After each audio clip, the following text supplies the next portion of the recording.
Al-istighna, hakikatul istighna itu adalah al-istighna anis syai' labihi. Jadi pemenuhan kebutuhan yang sebenarnya adalah kita berusaha menghindari sebanyak mungkin kebutuhan yang sekunder, yang enggak penting. Bukan memenuhi semua yang kita inginkan. Jadi misalnya begini ya, kalau kita lapar, itu keinginan kita itu makan enak apa asal makan? Tentu jawabannya asal makan yang sehat. Tapi kalau nuruti nafsu kita, makannya yang enak, teman makan ya enak, terus di warung yang favorit. Ini kan satu kebodohan. Kenapa untuk makan saja butuh definisi sekian banyak? Yang kita harus kecewa, warung favoritnya bisa sudah tutup, atau kita ke sana harus macet, ribet. Yang benar-benar arif dan bijaksana itu adalah al-istighna anis syai'. Sesuatu yang tidak mendesak itu jangan jadikan kebutuhan. Sehingga kalau kita puasa misalnya, semua makanan itu enak karena kita sangat lapar. Sehingga Abul Qasim Al-Junaidi ketika ditanya, ma'idamu to'am, lauk makanan itu apa? Jawabannya lucu, alju, lapar. Kalau kamu lapar ya semuanya enak. Ini sudah mulai hilang. Kita bilang makan enak itu ya sate, ya gulai, ya pizza yang kita senang. Akhirnya apa? Untuk nikmatnya Allah itu kita jadi ribet. Apalagi yang orang-orang fasik harus ditemani perempuan yang tidak halal misalnya, atau harus ada ajudan, ribet. Nah pertanyaannya, orang yang ribet sama yang nggak ribet itu pinter mana? Pinter yang nggak ribet. Nah ini kearifan-kearifan yang mulai hilang. Lalu siapa yang bisa mewarisi itu? Ya ulama. Jadi ulama itu cara berpikir sebenarnya simple. Makanya mereka sering kalau tahajud itu, di antara makalah Sayyidina Ali paling terkenal dan yang menjadikan beliau punya derajat yang luar biasa itu adalah kafani izzan an takuna li robban wa kafani fakhran an akuna laka abdan. Ya Allah, saya ini sudah begitu mulia, begitu terhormat dan sangat-sangat terhormat karena yang menjadi Tuhan itu Engkau. Jadi rumus pertama itu karena menjadi Tuhan itu Engkau. Hanya Tuhan yang abadi, Tuhan yang pertama, hanya Tuhan yang al-awwal. Coba ya Allah, kalau saya ini punya Tuhan Fir'aun, punya Tuhan mati jadi tontonan lagi, itu kerennya di mana coba? Andaikan kita punya Tuhan Fir'aun, atau punya Tuhan yang asal usulnya manusia, apapun hebatnya manusia itu, kita punya Tuhan manusia itu. Tuhan yang lapar, yang kalau nggak makan mungkin pingsan, mungkin bisa kena COVID, nanti Tuhannya diisolasi. Kayak apa? Makanya ketika Tuhan Allah menyindir ketuhanan selain Allah itu, Allah hanya menyindir dengan kalimat sederhana, kana yakulanit to'am, yang kamu tuhankan itu masih makan. Hanya kalau nggak makan ya lemes. Jadi lama-lama ada orang gini, alhamdulillah tadi Tuhan mampir ke saya, kelihatannya lapar, setelah tak kasih makan sehat lagi. Susah nggak punya Tuhan yang seperti itu. Beda dengan Tuhan kita.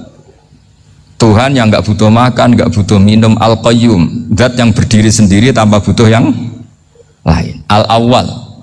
Sebelum ada langit bumi sudah ada Tuhan kita, yaitu Allah. Bandingkan dengan Tuhan-Tuhan yang dipertuhan yang lain, yang adanya setelah bumi, misalnya Fir'aun dan sebagainya. Sehingga Sayyidina Ali pertama jadi kebanggaan apa? Kafani izzan antakuna li robban. Saya ini keren betul karena punya Tuhan yaitu Engkau. Tuhan yang lahul asma'ul husna, Tuhan yang semuanya punya kebaikan, punya keabadian, punya keagungan. Terus wa kafani fakhron an akuna laka abdan, dan saya bangga sekali karena saya menjadi hambamu. Kalau saya jadi hambanya Pak Rektor ribet kan, sudah tak hormati ternyata nanti tidak rektor, ya kan ribet kan. Terus pokoknya ribet, jadi budaknya manusia itu ribet. Makanya ada seorang wali datang ke temannya yang jadi presiden atau jadi raja. Datang ke situ karena tidak punya uang, mau minta uang karena temannya raja. Setelah sampai sana ternyata temannya ini karena orang soleh pas berdoa, ya Allah saya minta ini, minta ini, minta ini. Terus si wali tadi pulang. Tanya, kenapa kamu pulang? Ternyata dia sama, masih minta-minta kayak saya. Jadi sederhana dia. Sama-sama minta kamu, minta zat yang kamu mintain katanya. Jadi dulu itu orang itu sebegitu dekat dengan Allah. Sehingga si raja ini terus ketemu wali tadi, tanya, kenapa kamu menyepelekan saya padahal sekarang saya raja? Terus ditanya sama wali tadi, karena temannya, Kalau kamu di padang pasir tidak bisa minum dan harus minum 1 gelas, dengan ongkos kamu harus mengasihkan semua kerajaan kamu demi minuman itu. Pilih mana, minuman apa tetap jadi raja? Ya saya milih bisa minum. Saya tidak raja tetap hidup, tapi kalau nggak minum mati. Bagaimana Anda bangga dengan satu kerajaan sing la yusawi kak samain, yang tidak sama dengan segelas air. Jadi artinya terus mereka melihat jadi raja itu ya biasa, jadi presiden biasa, jadi rektor biasa, karena mereka biasa berlogika hakikatul izzah itu ya at-taqarrub ila Allah, yang benar-benar terhormat itu ya dekat dengan Allah. Begitu seterusnya mereka bikin paradok-paradok yang aneh, tapi itu menjadi pelajaran. Bapak saya Ki Nur Salim itu senang baca anekdot Nasiruddin Koja. Itu kalau bikin orang-orang aneh, itu dia datang ke satu pesta pakai baju lusuh, pakai sarung lusuh atau celana lusuh, sama Sohibul Bait yang punya acara dibiarin. Setelah dibiarin dia pulang pakai jas, pakai dasi, pokoknya keren, dihormatin, pakai alpat, pokoknya dihormatin, silahkan. Pas dia disuruh minum, minumannya itu disokkan saja ke sakunya. Jas, kamu harus minum yang banyak karena kamu yang dihormati, bukan saya. Terus makanannya semuanya diletakkan di saku, ada nggak apa, ayo kamu makan yang banyak. Alpatnya juga gitu, dikasih sate apa, ayo kamu makan yang banyak. Mereka tidak melihat saya, melihat kamu.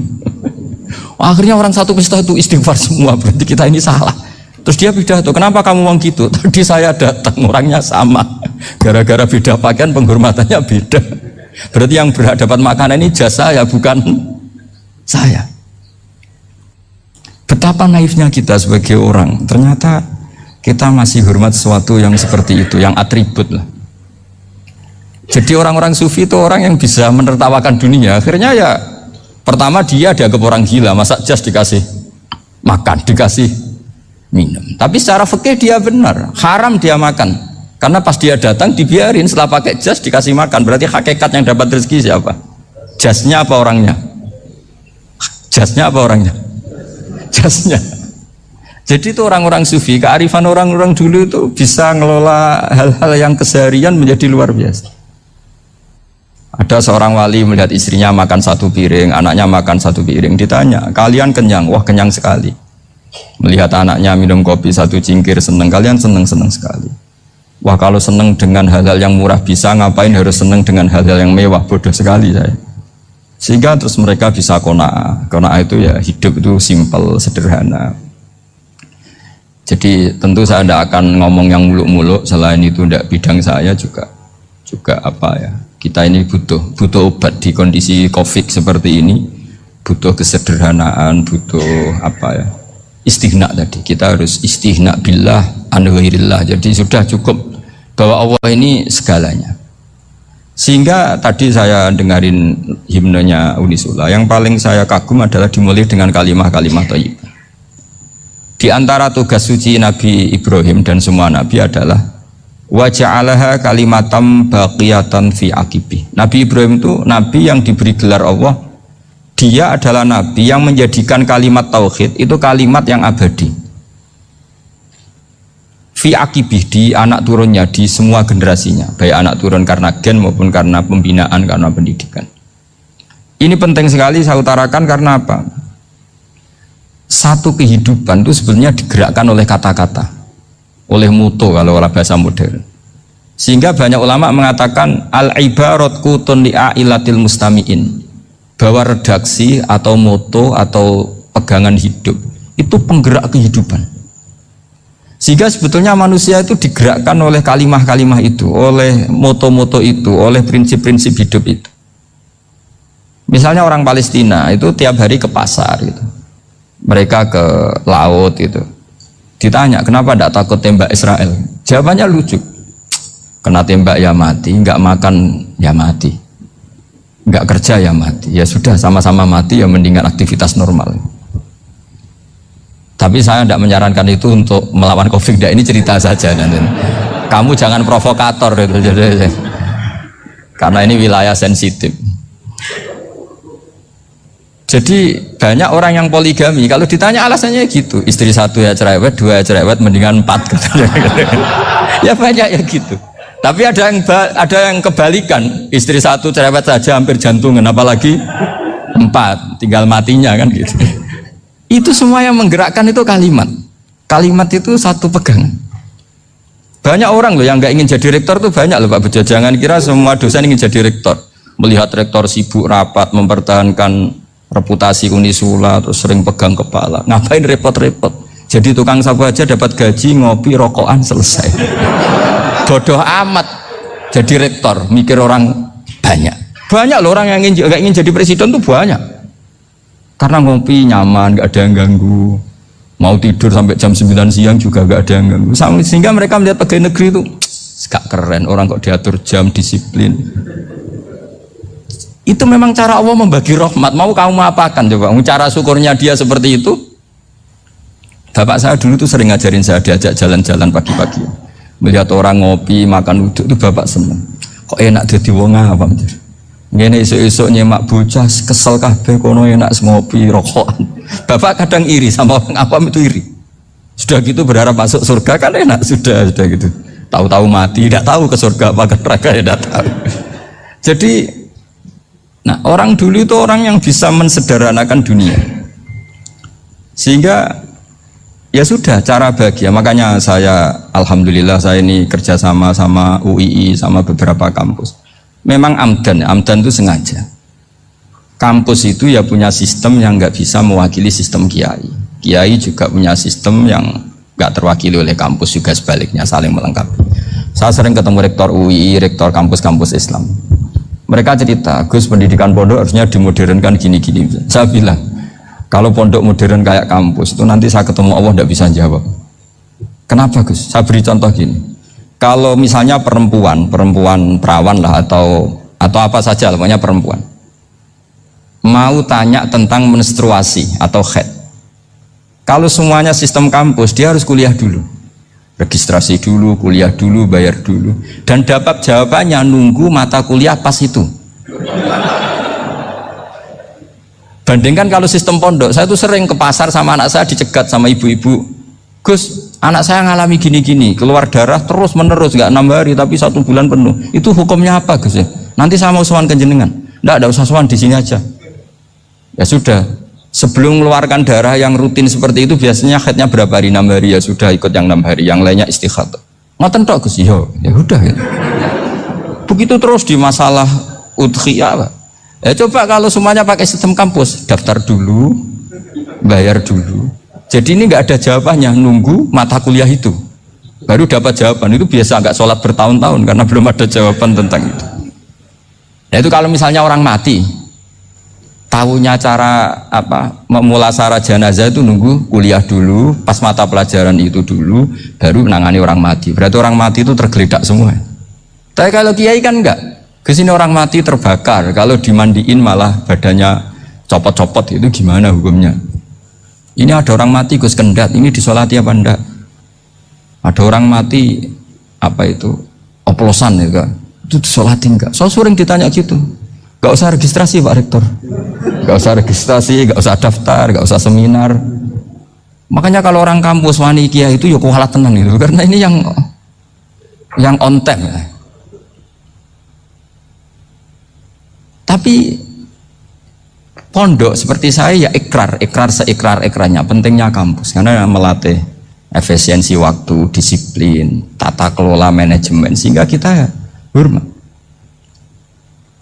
Tapi tadi kita harus saling melengkapi sehingga saya tunjukkan ke publik bahwa saya hormat sekali sama polisi, sama tentara. Coba kita bisa apa ngadepi bandar narkoba kalau enggak polisi? Bisa apa coba menjaga NKRI kalau enggak tentara? Begitu juga ya sudahlah, kita memang fa inna yadallahi ma'al jamaah, kita berkah itu kalau bersama-sama, tidak bisa kita sendiri. Nah lalu orang kayak saya itu ya beberapa kali sebetulnya saya itu ditawanin jadi doktor honoris causa apa. Kekhawatiran saya satu Pak Bejo, takut pas nggak punya uang itu dokter gak di duit kan gak pantas gitu.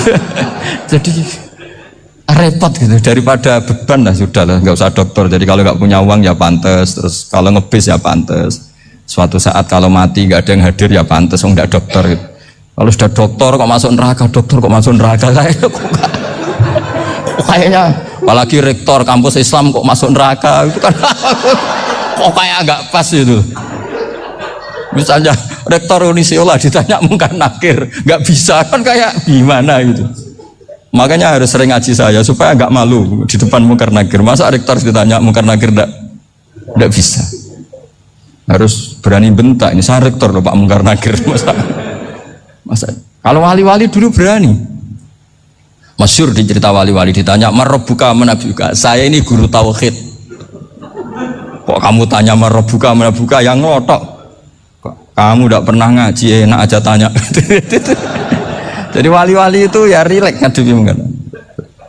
Saya yakin rileks wali di Bang Pak Rektor. Saya yakin itu. Karena wali itu lebih dekat Allah. Sehingga orang dulu itu saya ulang lagi ya, ada satu kearifan namanya hidup itu apa? Hidup itu adalah cari sebanyak mungkin supaya hidup itu tidak tergantung pada banyak hal. Sehingga misalnya cara berpikir orang-orang modern itu sebenarnya banyak orang-orang ilmuwan yang nggak ngagumi Amerika. Bukan karena angkuh ndak. Untuk mempertahankan kebesaran negara sebesar itu, kebutuhan listriknya besar, kebutuhan tentaranya besar, kebutuhan apa? Sementara negara kayak Venezuela atau Swiss kebutuhannya ada banyak. Pertanyaannya, yang tergantung dengan banyak hal sama yang tidak tergantung banyak hal, itu pinter mana? Kalau dibalik pertanyaannya gitu, negara-negara maju itu tidak keren kalau dibalik pertanyaannya. Orang yang untuk mempertahankan eksistensinya banyak, butuh banyak hal, dengan yang tidak butuh banyak hal, itu pinter mana? Orang yang bahagianya nunggu jadi dokter, nunggu jadi kiai besar, kiai viral, dengan orang yang bahagia cukup dengan ngopi, itu pinter mana? Tapi kalau dibalik pertanyaannya, orang yang taunya nikmat hanya kopi dengan nikmat yang banyak, pinter mana? Makanya Mbah Mun itu kalau guyon itu lucu. Aku iku saake ambek wong desa sing mlebu swarga. Saya dulu eskal mlebu swarga kok disakeni. Akhirnya beliau memberi penjelasan. Wong desa iku roe pakanan enak, iku mau kopi mbek uduk. Lah swarga iku mau nuruti sing dikarepno. Akhirnya semua mangan wis ngopi, nguduk, ngopi ora roh pakanan liyane ku ora roh. Nasi mandi yo ora roh, pizza yo ora roh apa-apa. Terus saya bilang, wah lah niku nak nganti selera tentang wanita cantik. Iku juga sederhana. Rodok pesek ya wis cantik, rodok ireng ya wis. Apa bidadarinya seperti itu karena saking enggak pengalamannya. Jadi surga itu kan nuruti apa yang diinginkan. Kira-kira keinginan orang kampung kalau di surga itu apa coba? Makanan apa coba? Ya, nak senangnya ketemel gemblong gitu. Nah, artinya malaikat lebih suka nangani surganya orang-orang kampung timbang Pak Rektor. Ini sudah ribet ini. Makanan apa saja sudah harus dicoba. Ya. Terus kalau di mall tahu orang macam-macam, seleranya macam-macam pasti. Enak mana kalau sampai jadi malaikat pelayan surga? Suka ngelayani orang kampung apa yang orang kota? Orang kampung kan? Jadi ya itu guyon ya, guyon tapi itu menjadi pikiran kita bahwa orang yang banyak kebutuhan itu sebetulnya banyak kebodohannya karena menggantungkan kebahagiaannya dengan banyak hal. Makanya Imam Syafi'i ngendikan istighna itu apa? Al istighna anisya'labi. Yang dikatakan kecukupan adalah berusaha sebanyak mungkin banyak hal tidak kamu butuhkan. Bukan memenuhi semua kebutuhan kamu karena nafsu kamu ini tidak ada batasnya gitu. Kalau kamu penuhin nggak akan selesai. Itu ada perempuan yang kurang cantik itu minta doa saya, Gus doain suami saya kaya, terus tak guyonin, terus nggak minta. Kalau suami kamu kaya, yang pertama dirubah itu apa? Rumah supaya rumah saya bagus. Kedua apa? Mobil supaya mobil saya bagus. Nanti yang dievaluasi itu kamu. Mobil bagus, Alphard, rumah mewah, istrinya kamu pasti itu dievaluasi. Langsung nggak usah sudah gini aja kan. Jadi pertama yang dievaluasi itu kaya itu coba kalau suami kaya itu yang dievaluasi pertama rumah ya, rumah ganti, setelah itu apa? Mobil. Kira-kira berikutnya akhirnya sudah nggak jadi. Nabi Ibrahim itu pernah minta umur panjang, keren umur panjang. Sama Allah nggak dijawab. Datang orang tua itu mertamu ke Nabi Ibrahim. terus disuguhi dikasih kurma. Apa itu? Kok kurma apa? Anggur yang sudah matang sekali, sudah dimakan. Setelah dimakan meler keluar lagi, dimakan lagi meler lagi. Terus Nabi Ibrahim masuk lagi ke kamar. Ya Allah, doanya tak cancel. Nanti kalau saya tua kayak itu. Jadi Allah itu gak jawab langsung tapi ngirimkan itu. Akhirnya ya Allah gak jadi. Nanti takut itu. Saya pernah ngalami jadi kiai tadi, ada ibu-ibu ya gak pati cantik lah. Suaminya tuh miskin sekali. Minta doa saya supaya kaya. Bareng tak kasih pertimbangan itu, udah gak usah, gak jadi. Jadi itu kearifan. Tapi kearifan ini harus kita tanamkan. Saya nggak bisa membayangkan Indonesia yang besar ini, andai kan tidak ada kona'ah, nerimo ing pantum. Coba sekarang ada COVID. Andai kan Indonesia itu kayak Perancis. Saya beberapa kali punya tamu orang yang hidup lama di Perancis, bahkan dapat istri orang Perancis. Itu dulu nggak begitu mencintai Indonesia. Tapi setelah di Perancis 2 tahun, wah Indonesia hebat. Di Perancis itu kata dia kalau cerita, semua kebutuhan masyarakat itu dibebankan ke negara. Apa saja minta negara, apa saja nyoal negara. Sementara Indonesia, coba kalau Indonesia mengalami seperti ini kok tidak ada kona'an, rimo ing pantum, bisa kios Indonesia. Orang miskin nyalahkan negara, kelaparan nyalahkan negara, apa saja. Tapi barokahnya dididik kiai, jogeman nyalahno wong liya. Urip romo ing pantum, diame. Sampai gak ngerti kalau Covid. Banyak tuh orang-orang kampung itu, orang lugu-lugu itu. Mbah niki saking Covid, salam ning Covid, muga-muga umure panjang. Dikira Covid itu nama orang yang ahli sosial itu. Mbah niki dana saking Covid. Matur nuwun sampekno salamku, muga-muga umur panjang. Bingung kan yang nganterin ini. Ini gimana yang mau menjelaskan? Memang nggak paham. Ribet kan. Tapi saya pastikan bahwa dengan keadaan seperti ini kita bahagia, kita stabil, itu jelas barokahnya kalimat tadi, moto tadi atau pegangan hidup tadi. Makanya disebut al-ibarat qutun li'ailatil mustami'in, bahwa redaksi atau kata-kata atau pegangan atau filosofi hidup, apalah namanya itu adalah penyemangat. Karena kata-kata ini memang luar biasa. Ketika sahabat perang demi kebenaran, zaman itu ya pasti benar karena yang dibela Nabi. Dulu itu kan enak zaman Nabi, yang dibela mesti benarnya, musuhnya mesti salahnya. Sehingga dulu itu memang harus tegas. Kalau sekarang mau tegas gimana? Yang kamu bela tidak mesti benar, musuhnya tidak mesti salah. Ribet kan kalau misalnya saya tukaran sama Pak Rektor, kamu mau bela mana kan bingung. Saya tidak mesti bener, saya tidak Nabi. Pak Rektor apalagi nggak mesti bener lagi kan? Ribet kan? Jadi kalau kita mau perang sekarang itu mau pede gimana? Enggak.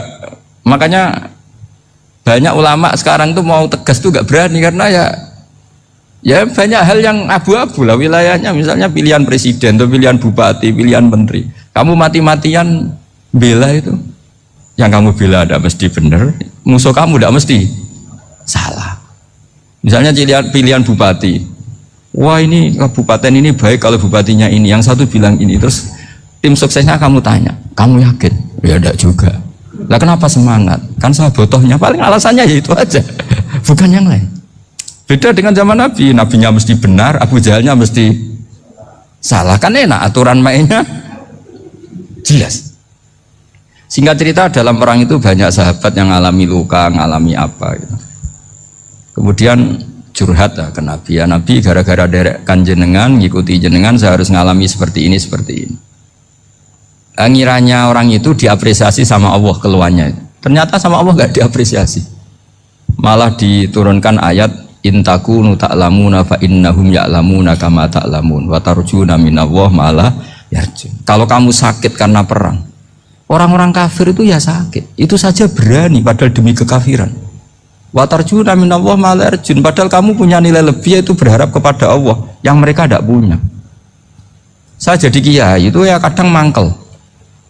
Karena yang benci ya benci, yang seneng itu ngel-ngel loh kayak Pak Bejo. Jadi semuanya ribet. Lah iya, yang benci ya ganggu, yang seneng ya ganggu, tambah nemen. Seribet. Tapi kalau sudah ingat bandar narkoba.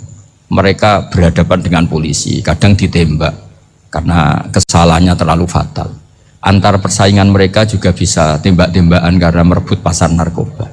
Itu saja mereka berani. Kok kita yang jadi kiai kadang dicium tangannya, dihormati, gak berani, hanya takut apa ya, musibah-musibah kecil lah, atau problem-problem kecil.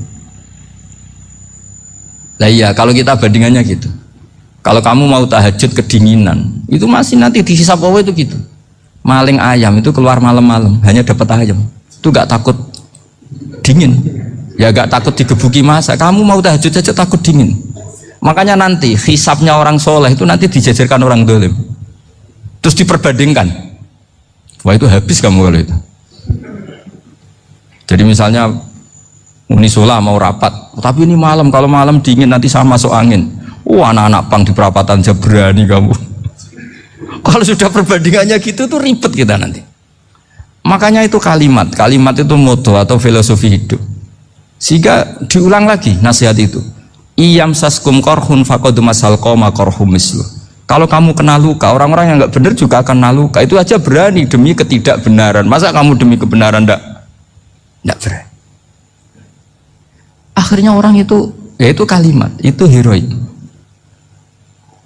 Makanya kita ini penting ya, makanya tadi himne Unisula dimulai kalimat thayyibah. Karena kalimat ini yang menjaga kita, kalimat ini. Misalnya tentang Tuhan. Kenapa orang Islam imannya kokoh seperti ini, termasuk yang sudah hidup di Amerika, di Australia, di mana-mana. Itu ya barokahnya ajaran atau barokahnya kalimah. Saya sebut kalimah saya pakai bahasa santri. Karena la ilaha illallah itu dalam tradisi santri disebut kalimatu haqqin alaiha nahya wa alaiha namut wa alaiha nub'ats. Ada yang riwayat wa biha nub'ats insyaallah taala minal aminin. Kenapa mereka di mana-mana meskipun sekolah di Amerika, di Australia, bahkan di Uni Soviet tetap mukmin? Itu barokahnya ajaran yang benar. Allah itu siapa? Tuhan. Tuhan itu sifat dasarnya apa? Awal. Dia harus wujud awal sebelum makhluk yang lain. Sehingga ketika ada negara yang maju, yang tertib, manajemennya tertib, masyarakatnya makmur, tapi punya Tuhan yang tidak seperti itu, tidak awal, itu sudah gak nyaman. Karena ndaklah keren Tuhan saya, karena Tuhan saya itu al-awwal, zat yang pertama. Tuhan saya keren lah, zat yang gak mati. Tuhan yang gak mati, yang gak pernah mengalami kematian.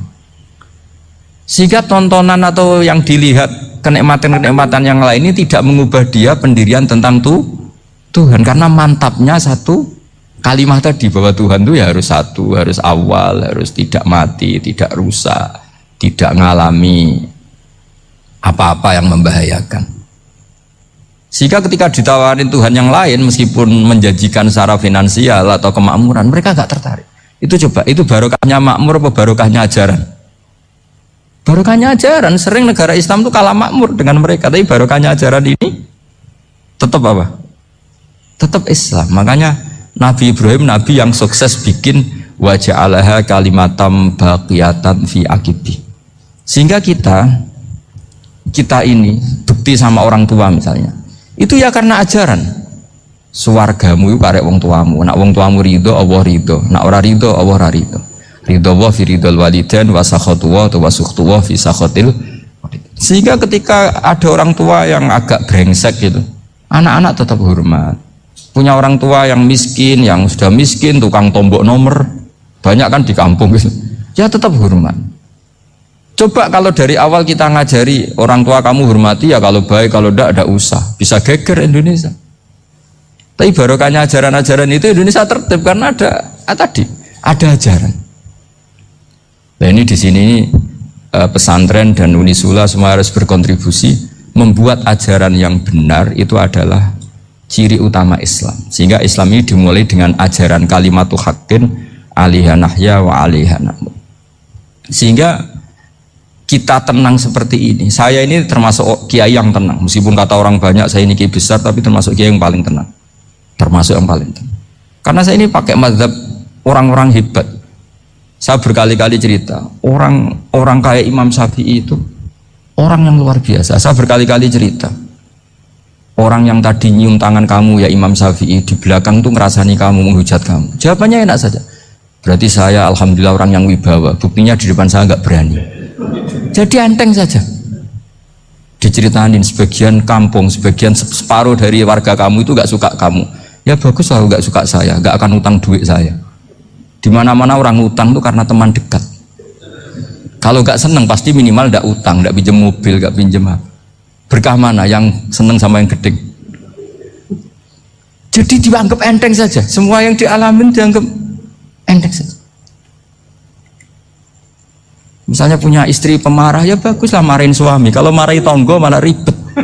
Jadi kamu harus terima kasih kalau dimarahin istri. Baguslah marahin saya mah, kalau marahin tonggo ribet. Jadi enteng saja.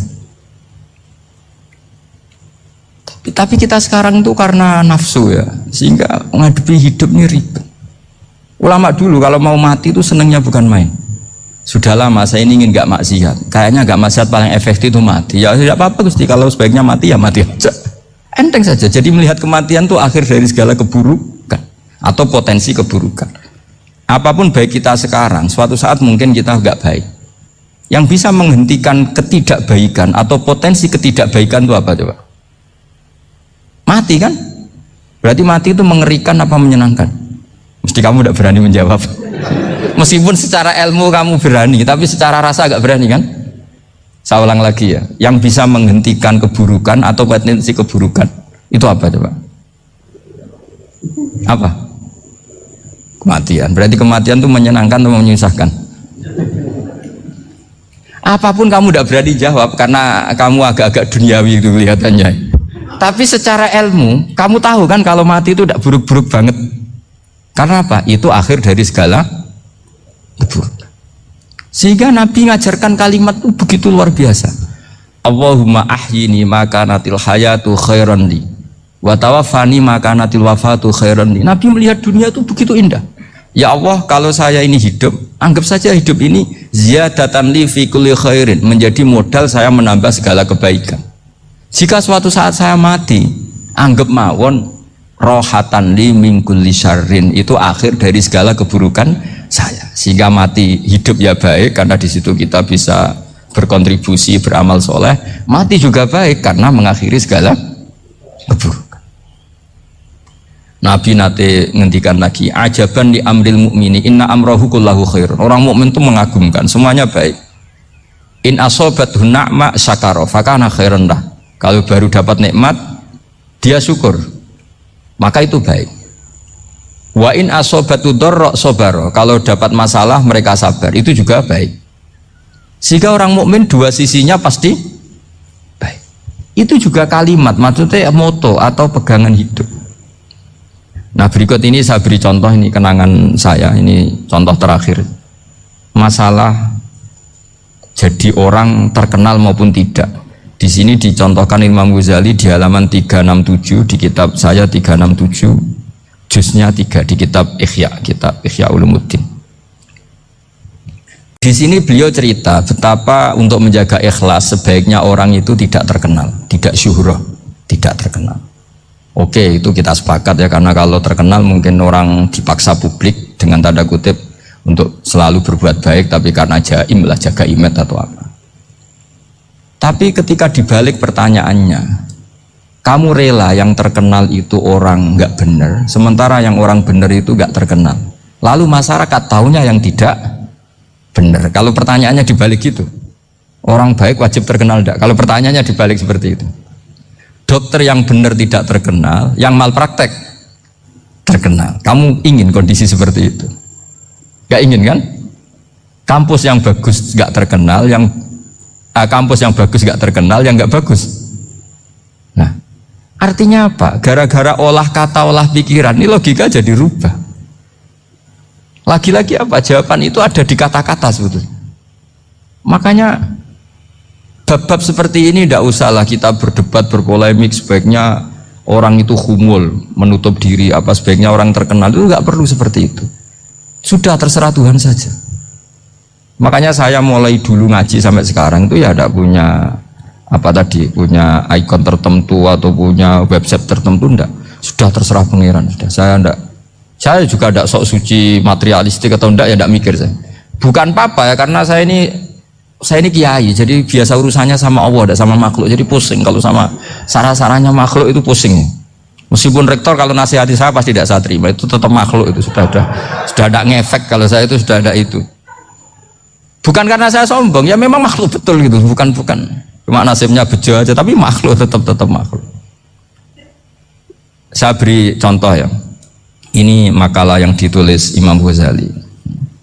Ya, i'lam aslahakawah anna aslal jah wa intisarus sayyid atau sayyidi wal istihar bahwa mazmum itu. Balil mahmudu al-khumulu illa man saharahu wa ta'ala linasri dini min ghairi takallufi tolak bisuhrati minhu. Jadi kalau kamu ingin ibadah kamu selamat, ya kamu jangan terkenal. Tapi resikonya adalah kalau kebaikan itu tidak terkenal, maka agak dikenali. Kalau agak dikenali berarti masyarakat hanya punya percontohan yang tidak baik, karena yang baik tidak terkenal. Jadi itulah ulama-ulama dulu. Jadi apa-apa itu dibanding-bandingkan. Kemudian nanti kelihatan, jawabannya itu kelihatan. Jadi ulama dulu itu biasa ngarang misalnya afatun nikah, sisi negatifnya nikah. Harus ngurmat istri, harus macam-macam, kalau terlantar itu ya dosa. Seperti tadi Pak Marsudi cerita, kalau orang ngapalkan Quran itu takut lupa, kalau lupa itu jadi dosa. Pertanyaannya, kalau semua orang takut lupa, takut dosa, semua orang nggak hafal Quran karena potongan-potongan lupa.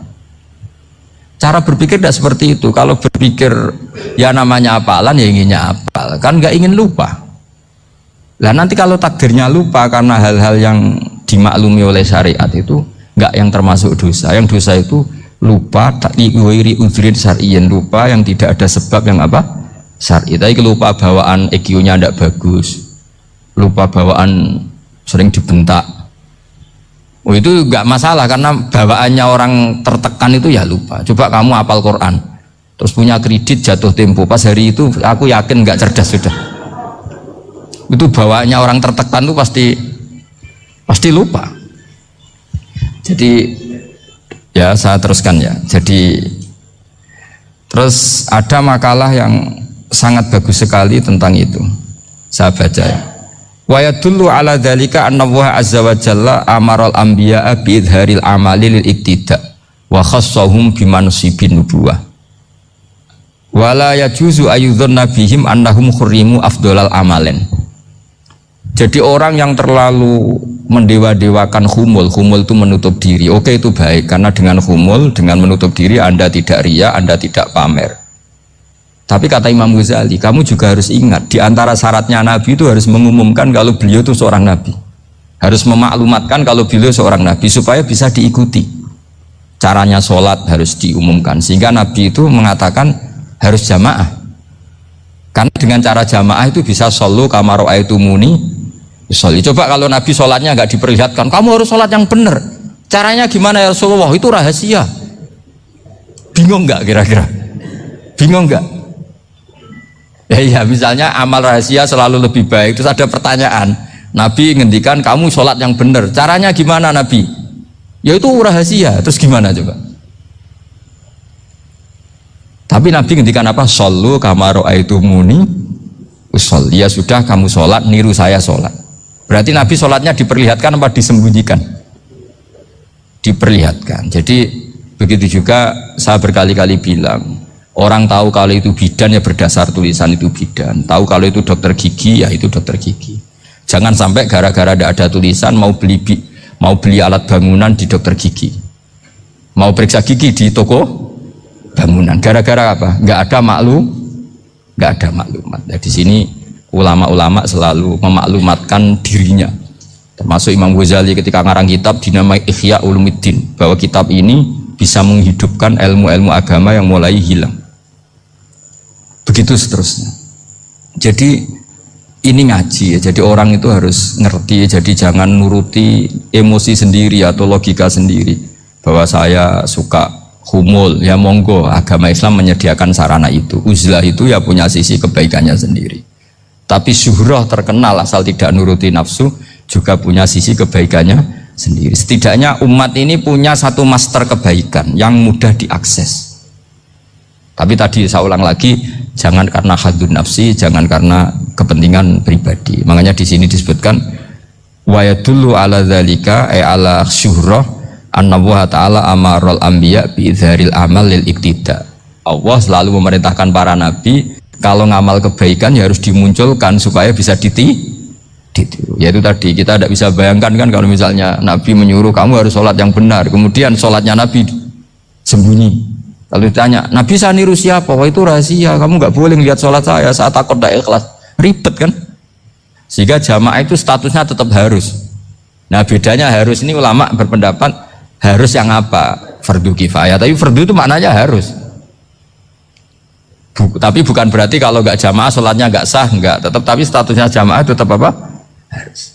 Nah barokahnya harus ini orang yang baru sholat, sholatnya langsung benar karena ada yang diikutin. Coba kalau mantan dukun baru sholat terus sholat sendiri, itu mesti mirip mantra ya. Karena dia tidak ada master percontohannya. Tapi barokahnya ada master, orang paling bodoh pun kalau sholat ya benar, karena standar ada komandonya, ada imamnya. Sehingga Imam Ahmad malah berpikir keras, syarat sahnya sholat itu harus jamaah. Cara pikirannya Imam Ahmad keras sekali beliau. Jika kalau orang sholat sendiri kok ada orang lain yang maunya berjamaah harus bayar, orang itu harus bayar demi sahnya sholat. Itu madzhabnya Imam Ahmad. Tapi kalau madzhab Syafi'i hanya mengatakan itu fardu kifayah, yang kalau satu komunitas gak mau melakukan semuanya apa? Dosa.